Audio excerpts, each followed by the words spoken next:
Hey everybody, it's Nate with Sauce Ain't the Boss here again, and today is day number 285 of quitting alcohol. I had a viewer who left me a comment asking if I would do a video on some topics that he wanted me to touch bases on. Some of these things I've talked about in other videos, but I figured I'd do a recap for him and just kind of put them all into one video.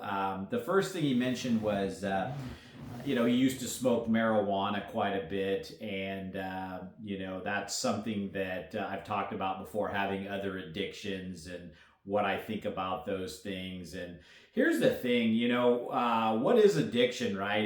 It's using something habitually that's not good for you to either stop feeling something or to feel something, right? You're using a drug to stop whatever discomfort you're feeling, whether it's stress, anxiety, boredom, depression. You don't want to feel these things, so you take a drug, or you're just you're wanting to feel high, you're wanting to feel some kind of buzz, you're wanting to feel something, right?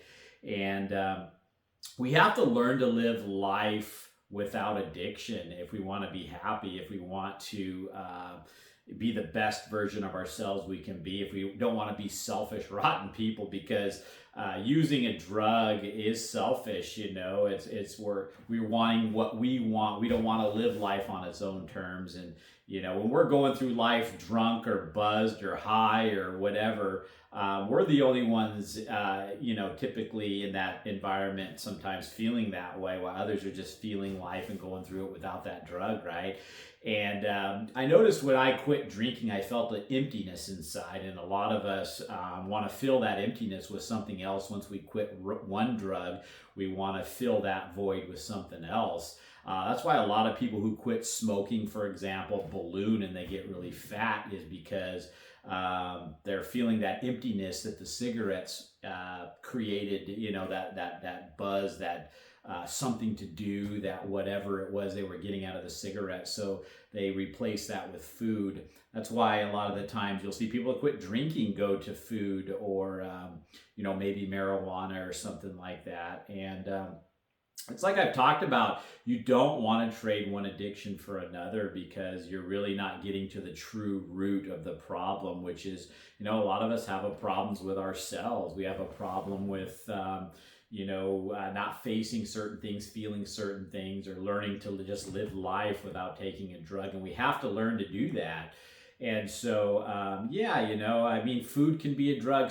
I'd say that's probably one of the things that's the easiest, most non talked about maybe drugs that is food and that kind of thing. So I would have to say that if you go to some other substance to fill the void, that either, whether it's you quit marijuana or you quit drinking, and you're trying to turn to one thing or the other, obviously, you're not really beating addiction if you're going to something else. So hope that makes sense. We got to face ourselves and look at the reasons why we're choosing to use these different vices to feel good about ourselves. What is it that you're running from or hiding from or don't want to feel or face or whatever, So the next thing he asked me to talk about was what kind of hobbies or maybe I into, or what can he do, and hobbies are definitely an important thing. That's a healthy thing to fill that void with, rather than a drug, right? Find something that you really like to do that's productive. I've always been a picker. I like to pick. I've gone to estate sales, yard sales, look on Craigslist, Facebook Marketplace, and I like to find interesting things that I can invest in, or maybe clean up, fix, and flip, or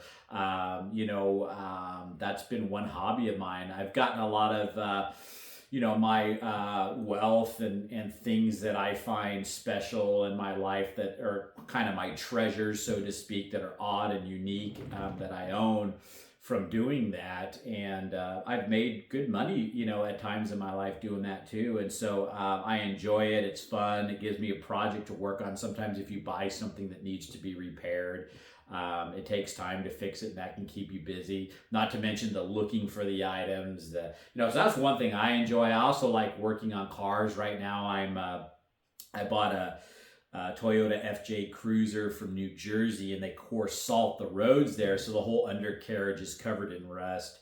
I say covered, it's all surface rust. There's no structural at all. It's just a little unsightly. So I'm in the process right now. I've got it up on jack stands in my shop here, and I've got a wire wheel. I'm getting all this surface rust off, and then I'm going to encapsulate it with a rust encapsulator, and then paint it. It's going to look good as new when I'm done with it, and then I'm going to buy something I should have in my arsenal of car detailing stuff, but an orbital polisher. It's got a few little swirl marks here and there. Paint's actually in really good shape, but it's not what I consider what I want it to be. So I'm going to polish and get all the little swirl marks out. And by the time I'm done with this, it's going to be a pretty cherry rig, a cream puff, as I say. And so just, and I'm going to probably make some money on this vehicle, and just having fun doing different things like that. So, your hobbies can be playing an instrument. It's what gets you going, what motivates you, what are you passionate about, And sometimes these hobbies can turn into a full-time business or a side gig where you're making good money. In fact, the whole picking thing that me and my wife used to do turned into a business for us. Now we sell furniture and home decor, and because that's what we would pick a lot of the times, is antique furniture back when that was popular. And one thing led to another, and that path of that hobby and a little extra way to make some money turned into a business for us now that's pretty successful. So sometimes following your passion and your hobby can turn into a job or a career or a business, and then it becomes like, when I'm working on my business now, it's something I enjoy, and I don't look at it as work, and that's a fun thing. I work from home, and so yeah, just finding out what you really like to do, and going after it. And I've heard some people say, "Oh, I can't find something that I like to do," and try new things. Do things. Maybe go try fly fishing, or try take up hiking, take up bowling, take up racquetball. Pickleball's all the rage right now. They're turning a lot of these tennis courts around here into pickleball courts because people are really enjoying that. So, just start, look online. If you can't figure out what to do, Google hobbies and see what's out there that you might be interested in. My wife, all these paintings in this room here, she's an artist. She likes to paint. That's her hobby, so...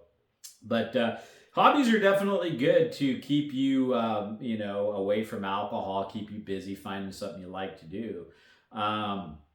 The next thing is, I mentioned, things to avoid. What do you avoid when you're trying to quit alcohol? And this is more important, especially in the first, couple of months when you're the most vulnerable, right? When you first give up your drug, it's easier to go back to it at that point because you're fresh and, still have the little bit of withdrawals going on and that kind of thing. So in the beginning, you definitely want to avoid other people that drink sometimes. If you can not be around, don't go to the bar to socialize. If that's what you used to do, you used to drink down at the bar, it's probably not a good idea to go and hang out in a bar where everybody else is drinking. One of the biggest triggers for me has been vacations and camping. Some people have mentioned going, if you're a hunter, you like to go on hunting trips. That can be a trigger. Anything that you, consume copious amounts of alcohol doing. Vacations for me was one of those things. And just like I mentioned, I got back from Hawaii recently, and that was a difficult little challenge for me, going to Hawaii for 2 weeks. And that's an environment where so many people are drinking and there's alcohol everywhere. And, it was just kind of a trigger. And so I was obviously strong enough at it at this phase, but it was still a challenge. But early on, had I been, 2 weeks in, a month in, and went to Hawaii like that, I don't know if I would have made it, to be honest with you, you know. So I would avoid, you know, putting yourself in maybe some hardcore vacation situations if that's one of your triggers. And you know, my triggers and my things to avoid might be different than yours, but I think there's a general consensus that vacations are kind of a tough one. And you know, social events where others are drinking is kind of a tough one. Bars, maybe restaurants. Maybe you were the kind of person that liked to drink when you went out and had a meal, and maybe you eat at home more now because you know, you're triggered to have that glass of wine with your T-bone steak at the restaurant or whatever, you know. So as far as things to avoid, it's whatever environments you know you're going to find yourself craving alcohol in. And sometimes it's good to avoid, you know, the other people in your life that are drinkers, especially if they were people that all you did was drink around. That's kind of a relationship that's hard to maintain once you quit drinking.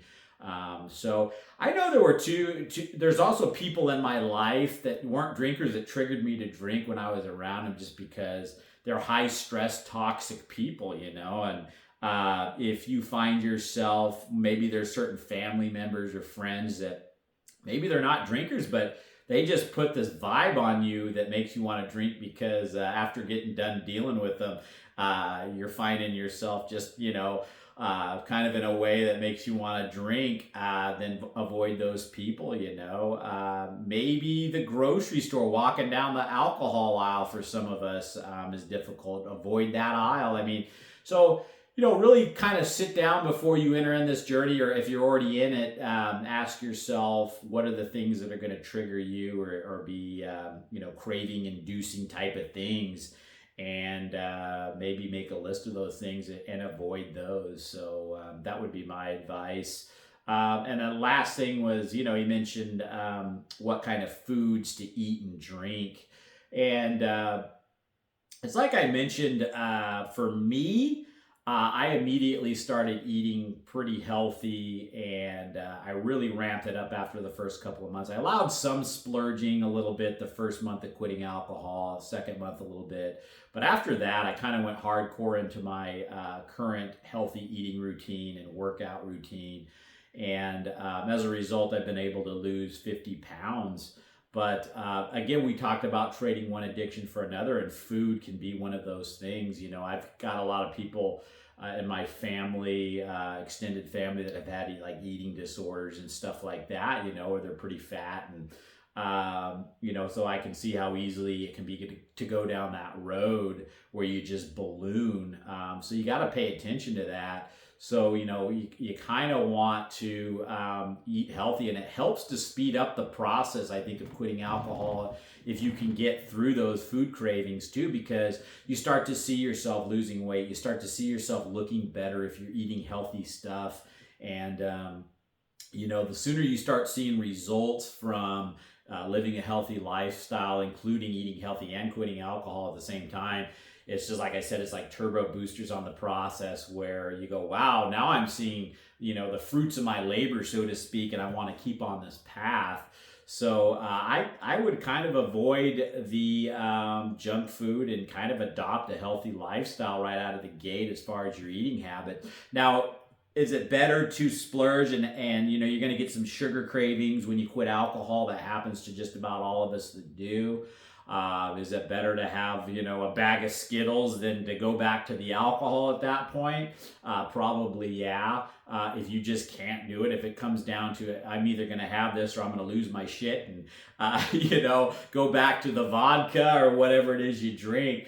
You know, have the M&Ms or have the double bacon cheeseburger or whatever, but learn to control those cravings and urges too as you get further into the journey. But it's just like somebody quitting smoking. If you know you got to suck on a hard candy or something like that to get through your, you know, nicotine craving or something like that, you're probably better off going that route, obviously. But it's something you got to be aware of, at least look at and watch, you know. But so. As far as, you know, what to drink, I think that's an important one when you quit drinking alcohol, is to have some go-tos, because you're used to that hand to mouth, especially if you're a big beer drinker. I mean, how many beers do you pound, in an evening? Or me, it was a beer and wine. I'd be drinking glasses, and I go through, I don't know how many beers, and then 2 bottles of wine at least every evening. I was crazy, but so that whole hand to mouth thing was huge. So I started drinking flavored sparkling waters, just seltzer waters that are 0 calories, no sweeteners. For me, I've really enjoyed those. I make sure they're ice cold in my fridge. I kept them stocked up all the time. I still do.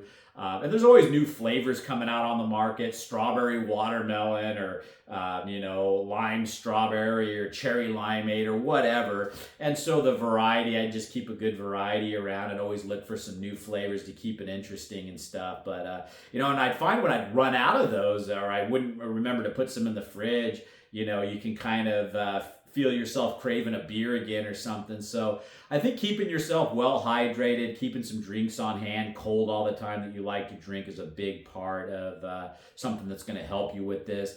Black coffee for me is what I enjoy drinking too. Sometimes I'll put a little cream or sugar on it if it's a treat to splurge.